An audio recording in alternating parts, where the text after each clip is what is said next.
वैशाली नगर विधानसभा से 51,000 वोटों से जीतने का रिकेश सेन ने किया दावा। छत्तीसगढ़ में विधानसभा चुनाव की घोषणा हो चुकी है। आपको बता दें कि दुर्ग जिले के भिलाई नगर क्षेत्र में पड़ने वाले वैशाली नगर विधानसभा के अस्तित्व में आने के बाद से ही यहां बीजेपी का कब्जा रहा है। लेकिन वैशाली नगर के विधायक विद्यारतन बसिन की मौत के बाद पिछले एक महीने से इस सीट को लेकर कांग्रेस और बीजेपी दोनों ही पार्टियों में जद्दोजहद की स्थिति देखने को मिल रही है और इस सीट को लेकर दोनों ही पार्टी के लोग अपनी अपनी तैयारियों में जुटे हुए हैं। ऐसे में बीजेपी ने रिकेश सेन को अपना प्रत्याशी बनाकर भिलाई की राजनीति में हलचल पैदा कर दी है। वहीं अलग अलग क्षेत्र में 5 बार के पार्षद रह चुके रिकेश सेन की बात करें तो अभी तक उन्होंने जितने भी चुनाव लड़े हैं कभी हारे नहीं। अब देखना होगा कि 5 बार की पार्षदी के बाद क्या रिकेश सेन अपनी जीत का रिकॉर्ड बरकरार रख पाएंगे। वैसे तो उन्होंने 51,000 वोटों से जीतकर आने का दावा किया है। पर भरोसा जताया है। किस उद्देश्य से चुनाव लड़ेंगे आप? देखिए, निश्चित रूप से प्रदेश नेतृत्व और केंद्रीय नेतृत्व ने मुझे विश्वास जताया है और एक सामान्य कार्यकर्ता, क्योंकि मैं तो पार्षद चुनाव कार्य के चुनाव सोच नहीं सकता था और एक सामान्य कार्यकर्ता के लिए बहुत बड़ी बात होती है सम्मान मिलना। और मैंने ये विश्वास जताते हुए पार्टी ने मुझसे विश्वास तो जताया है, लेकिन मैंने भी पार्टी से वादा किया है कि छत्तीसगढ़ में सबसे अधिक लीड अगर किसी विधानसभा की होगी तो वैशाली नगर विधानसभा की होगी, जिसमें 51,000 मतों से हम जो है उससे अधिक से लीड करेंगे। ये मैंने भी पार्टी को विश्वास दिलाया। प्राथमिक आपका उद्देश्य क्या रहेगा?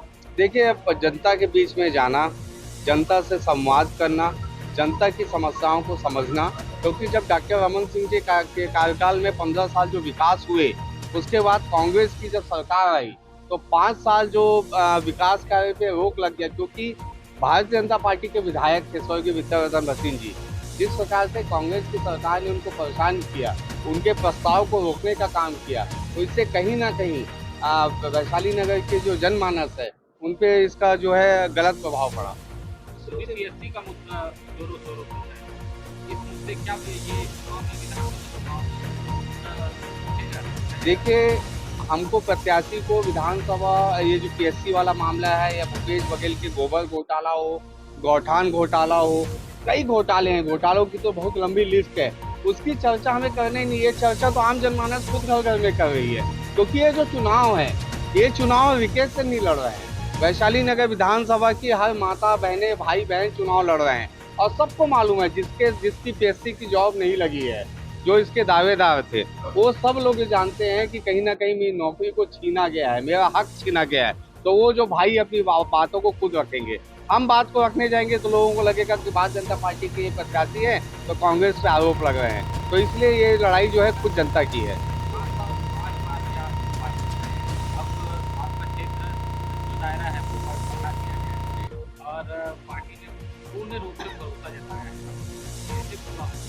देखिए, निश्चित रूप से एक सामान्य कार्यकर्ता को जब इतनी बड़ी जवाबदारी मिलती है और ऐसी पार्टी से टिकट मिलता है जो विश्व की सबसे बड़ी पार्टी है भारतीय जनता पार्टी, तो निश्चित रूप से एक जिम्मेदारी का एहसास होता है और वो जिम्मेदारी का एहसास मुझे हो रहा है। पहले मैं पार्षद था, अलग अलग वार्डों से चुनाव जीता, लेकिन सबसे अच्छी बात यह है कि जो वैशाली नगर विधानसभा है, मैं ऐसा प्रत्याशी होऊंगा, जितनी भी पार्टियां लड़ेगी उसमें ये ऐसा प्रत्याशी होऊंगा कि मेरी जन्मभूमि भी वैशाली नगर विधानसभा है और मेरी कर्मभूमि भी वैशाली नगर विधानसभा है। तो इसलिए जनता तक मैं अपनी बातों को रखूंगा, क्या नया करने वाला हूँ, क्या चीज़ होने वाला है, कैसे वैशाली नगर विधानसभा की पहचान बनेगी, विकास कार्यों की क्या प्राथमिकताएं हैं, ये सब बातों को लेकर मैं जनता के बीच आऊँगा। आपके सामने जो प्रतिद्वंदी होंगे, हो सकता है अभी कांग्रेस ने घोषणा तो नहीं की है, प्रत्याशी की लिस्ट जारी नहीं की है, लेकिन हो सकता है उनको जो है इंद्रजीत सिंह, उनका नाम आगे आ रहा है। अभी संभावित लिस्ट में दीपक दुबे का नाम आया है, कैसे रहेंगे? देखिए, कहीं ना कहीं जो छोटू हो या दीपक दुबे जी हो या कोई भी जो नाम आप बता रहे हैं, ये सब भिलाई में पले बढ़े हैं और सबसे एक व्यवहारिक आत्मीय संबंध रहा है, एक दोस्ताना संबंध रहा है, एक भाई का रिश्ता रहा है। हम लोग सब एक दूसरे के सुख में आते जाते रहे हैं। मेरी लड़ाई कांग्रेस के प्रत्याशियों से नहीं है, मेरी लड़ाई कांग्रेस के विचारधारा से है। वो जो जिस उद्देश्य को लेके जो 36 वादे किए थे, वो 36 वादे जो इन्होंने पूरा नहीं किया। गंगा जल की कसम खा के जो शराब बंदी का इन्होंने नारा दिया था, वो काम नहीं किया।